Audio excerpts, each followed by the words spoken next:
how to fix USDT network fee on MoonPay.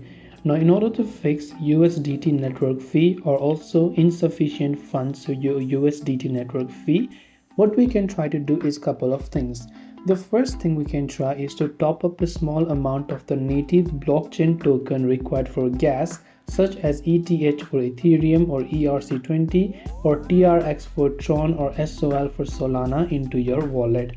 Or you can lower your transaction amount to fit your existing balance. It could be because the current balance is not enough for you to purchase a specific network fee or to cover the entire cost of the transaction. That could be the reason. So either you can lower the particular transaction amount or you can try to top up your wallet.